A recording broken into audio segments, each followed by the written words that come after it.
নমস্কার বন্ধুরা, পিয়া রান্নাবাটিতে সবাইকে স্বাগত। আজকে বানাবো ছানার কোপ্তা কারি বা মালাই কোপ্তা কারি। এটা কিন্তু সম্পূর্ণ নিরামিষ একটি রান্না। আমরা সকলেই বাড়িতে বানিয়ে থাকি, তবে আমি কীভাবে বানাই সেটাই আপনাদের সাথে আজকে শেয়ার করব। চলুন শুরু করা যাক। 150 গ্রাম ছানা নিয়েছি, দিয়ে দেবো গ্রেট করা আদা, কুচনো কাঁচা লঙ্কা, 2 টেবিল চামচ আলু সিদ্ধ, নুনটা আন্দাজ মতো দিচ্ছি। এবার দিয়ে দেব গরম মশলা, কুচনো ধনে পাতা আর কর্নফ্লাওয়ার দিয়ে ভালো করে মেখে নেব। তবে আমরা এখানে ছানা ইউজ করেছি, আপনারা কিন্তু পানির দিয়েও করতে পারেন। সবগুলো উপকরণ দিয়ে এবার ভালো করে মেখে নেব।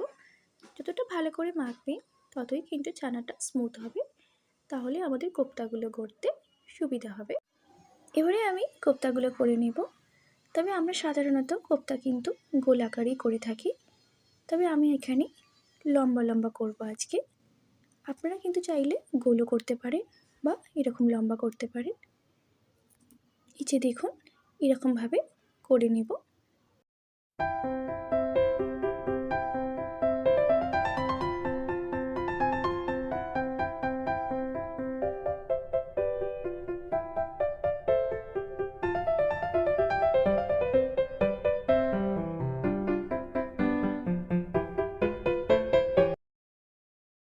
আমি আরও একটা করে দেখাচ্ছি। তবে ছানাটা যত ভালো করে মাখা হবে ততই কিন্তু ভালো কোপ্তাগুলো শেপ আসবে। আমার এখানে প্রত্যেকটা কোপ্তা তৈরি হয়ে গেছে। এবার গরম তেলে আমি কোপ্তাগুলো ছেড়ে দেব। আমি এখানে সবকটাই কোপ্তা ছেড়ে দিচ্ছি, তবে এটা কিন্তু লো টু মিডিয়ামে ভাজতে হবে, নাহলে কিন্তু পুড়ে যাবে। একটা পিঠ ভাজা হলে একটু সময় নিয়ে তারপরে উল্টো পিঠটা ভাজবে। ভাজা হয়ে গেছে, এবার আমি তুলে রাখছি।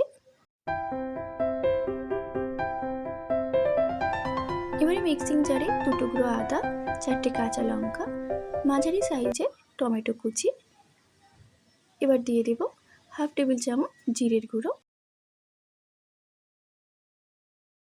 1/2 টেবিল চামচ লঙ্কা গুঁড়ো, সামান্য একটু হলুদ আর 3 চামচ জল দিয়ে একটা মিহি পেস্ট করে নেব। এইটা আমার গ্রেভিতে কাজে লাগবে।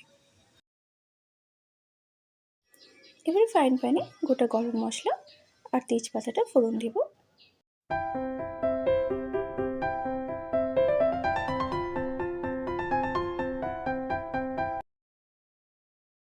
আমি এবার দিয়ে দেব বেটে রাখা আদা আর টমেটো। এটা দিয়ে ভালো করে একটু কষিয়ে নেব। যেহেতু এখানে আদা আর টমেটো দিয়েছি, তাই কাঁচা গন্ধটা যাওয়া অবধি একটু ভালো করে কষিয়ে নিতে হবে।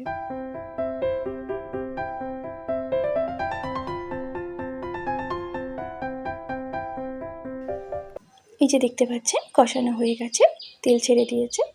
এবার দিয়ে দেব কাজু বাদাম আর মগজদানা বাটাটা। এখানে আমি 8টা কাজু আর 1 টেবিল চামচ মগজদানা দিয়েছি। ভালো করে মিশিয়ে নেব। আমার মশলার বাটিতে আরও কিছুটা মশলা ছিল, তাই আমি একটু জল ঢেলে দিচ্ছি।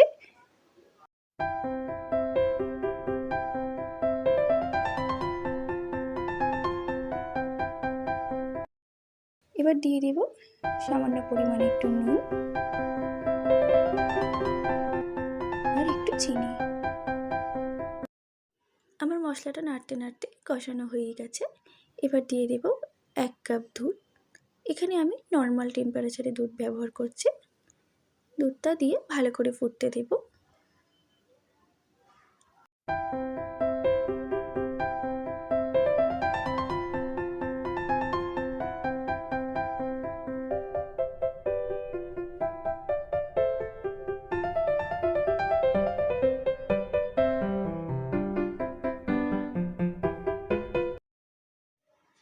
এবারে দিয়ে দেব গরম মশলা, দিয়ে ভালো করে নাড়াচাড়া করে নেব।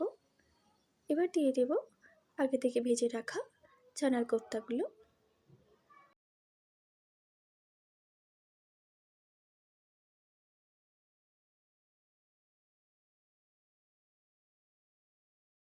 এবারে দিয়ে দেব কাসুরি মেথি।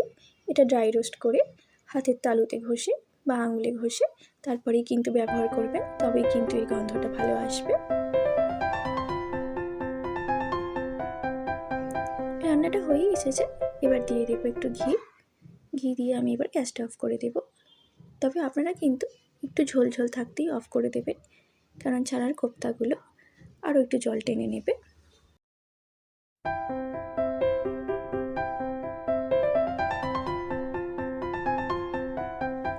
এবারে রান্নাটা আমি প্লেটে সাজিয়ে নেব। আমি উপর থেকে একটু ক্রিম দিচ্ছি, আপনারা থাকলে দেবেন, দেখতে কিন্তু আরও সুন্দর লাগবে। দেখতেই পাচ্ছেন কত সহজেই তৈরি হয়ে গেল একদম নিরামিষ একটি রান্না, ছানার কোফতা কারি। তো কেমন লাগলো আমাকে প্লিজ জানাবেন এবং আমার চ্যানেলে লাইক করবেন, শেয়ার করবেন, সাবস্ক্রাইব করবেন।